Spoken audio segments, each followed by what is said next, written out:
So Yeah. was the plan to finish the album and then shop around for a deal? Was that what was the deal? How did that work? Or is it that Trackmasters got a deal and then started working on the album? What was the order? We we actually started working on our album, and we actually had, well, because of Trackmasters, we were signed to them, their production team. Mm. They Hmm. We were getting a deal with LaFace. We were actually signed to LaFace for like 5 seconds, like five quick seconds.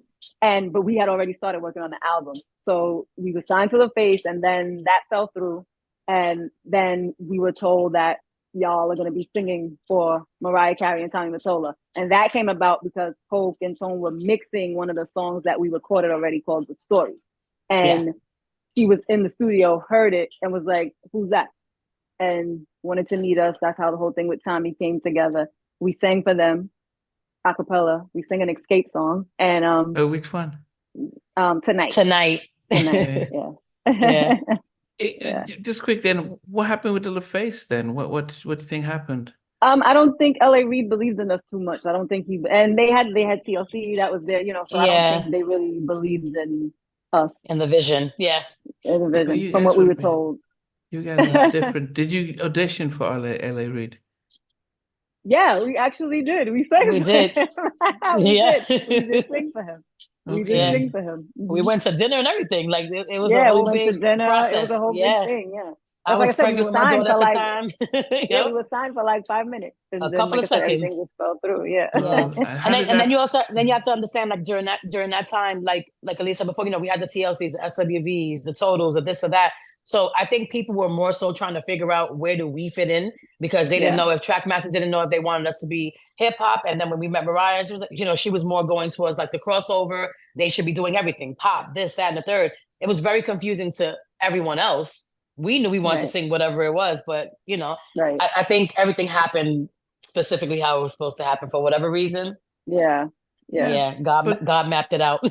what was the direction that you guys wanted? Because as I said, you've gotten the Trackmasters who are sort of hip hop Hip R&B hop. type of stuff, Yeah. Yeah.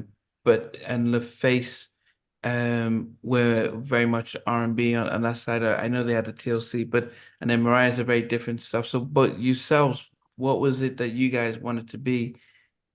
That's the thing. See, for us, it was like we wanted to be everything because we felt like because we Yeah. love all music. Like if we could have, we would have done a Spanish album. Like we would have done Mm. everything. Like we just felt like we're Yeah. everything. We're gonna do everything. And they were like, no, you're not.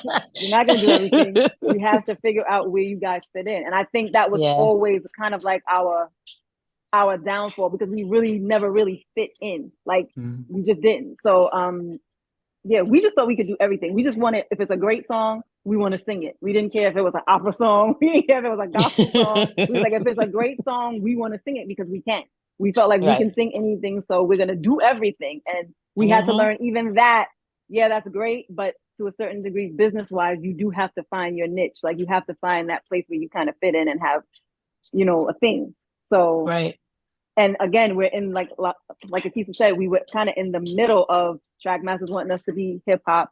Mariah kind of like, no, I think we need to find a balance. And I think, so and we were kind of like, we just want to sing, y'all. Y'all We figure just it out. want to sing. Yeah. We just want to Yeah. sing. But if you listen to like if you've heard all of our albums, you kind of hear what Aaliyah was just All talking of about, it. like, even Yeah. the opera. Like we try to incorporate every bit of what we love about music into our music. Like if you listen to chapter 3, that is the most eclectic, eclectic bunch of songs. Like you go from something that's real R&B to like this pop techno something. We worked with Tricky. Yeah. What's his name? Tricky Stewart. So Yeah. there were different. There's different vibes in every album that we have, and it kind of shows our musical background, our schooling, and all that other stuff. It's Yeah. all just in there like a gumbo. Yeah. But Yeah. you're doing your debut album, you're getting LL and Nas featuring on Mm. Hmm. tracks. Um, does Mariah switch the direction of the album, and then you have to start looking to be more, um, I think more almost like Tony Braxton's or Mariah's debut album, which was more adult contemporary. Was that the direction of Mariah and Tommy wanted you guys to? They. I mean, honestly, the only thing we can only assume and think what people wanted to do, because like you said, we already started working on the album, and the album was really hip hop based, because everyone knows there was a lot of samples, like a lot of hip hop samples, a lot of samples. We had a lot of rappers, you know, features, on that yeah. album. So it was hip hop based. And I remember Mariah saying they need like a song, they need a big song. That's what she said, they need a big song. And that's when she came up with they should do a remake. And that was her idea of us doing All Cried Out. Like for us to do All Cried Out. And then she also wrote the song Last Chance, which our fourth single, but nobody, I mean, people know it. If you're a fan, you know it, but you know, that's when everything started going berserko. So, but she kind of knew we needed something that was going to take us a step up from to the other side. Yeah. But whose idea was it to get 112? Mariah's. Mariah's.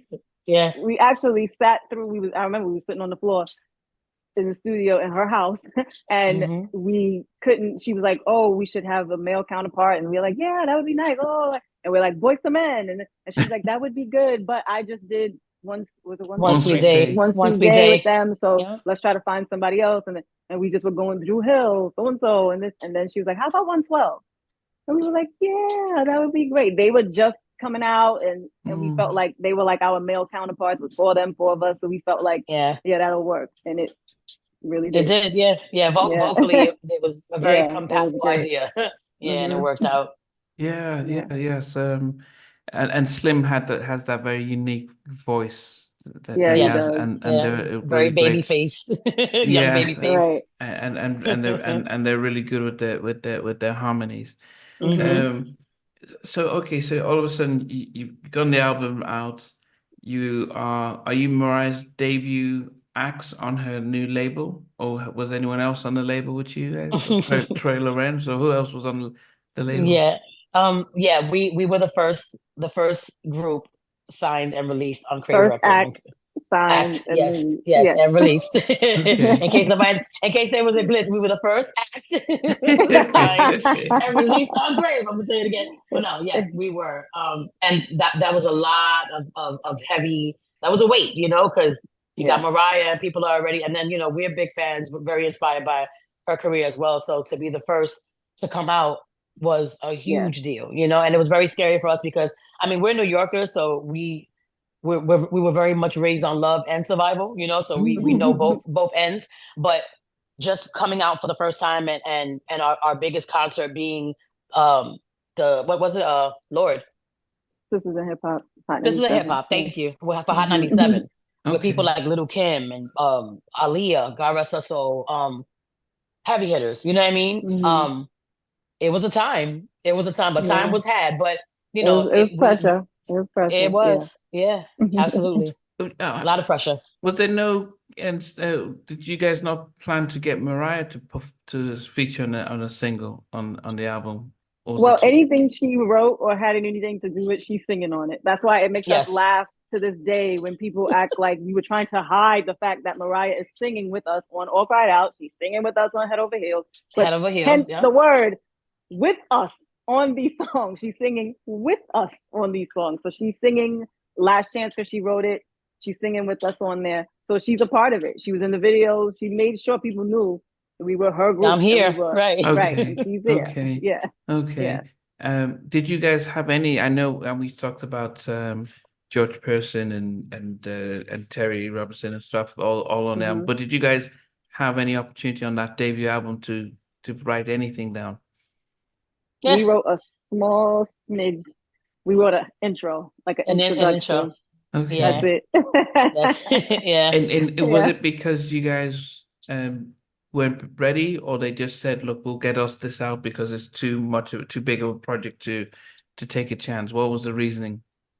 Yeah, like Aaliyah said earlier, they had everything set up. They knew exactly who they wanted to write for us, and we also kind of came in there like, all we want to do is sing. So whatever you guys throw at us, as long as it's great, we're good. So like, it was, again, it was already written. The writers were there, the producers were there. But that one situation also opened up other doors for us to really learn how to Yeah. write for Because ourselves, and we see it, you know. So right, because when we got into, we weren't even thinking about writing. Like that wasn't at our all. thing. It was about singing. And then I believe they had like a little track, and either Polka Tone, one of them was like, "Y'all write something to it," and we were like, "Really?" Just, you know, and we just came up with something real quick. And it's like I said, a short Yeah. little intro, but Yeah. we love it. We love it. The That was thing I our think- first thing at writing, our Yeah. first opportunity to write. Mhm. the question I forgot to ask is, what was it like meeting Mariah for the first time? Oh my God. Stressful. It was insane. I think for Yeah. well, for me personally, I don't know if I can speak for everybody, but I think the vibe that I got from everybody was like we were told it was gonna happen, but we were like, nah, you gotta be kidding us. And for her to walk in the room, and here we are, fans, big, huge fans of this woman. Mhm. And she's standing in front of us, and now we have to sing for you. We were like, get the hell out of here. We're not doing this. But we did it. And it was like surreal. Yeah. For me, you Yeah. know, I listen to her back and forth every day. Even now to this day, she's one of my huge favorite voices, you know, whether we work with her and we're cool or not, you know, she was Yeah. a part of that inspirational process. So surreal, crazy. Would you feel when you see Mariah just in front of you? Does it? Yeah, it was, like I said, stressful because, like you said, this is somebody that we looked up to. Like we looked Right. up to her, watched her on shows, and loved her songs. And it's like, okay, now I have to sing for her. This is a lot. And like I said, we like Keith said, we pulled through, and we were the first. Signed. Wow. Okay, so the I feel like Donatella, number one. Hey guys, thanks for watching. Thanks for being a part of Halftime Chat. Please remember to subscribe, share, and comment. But most importantly, why don't you become a member of Halftime Chat? We've got amazing videos, amazing perks, and being able to support the channel. But anyway, thanks for watching. Take care. I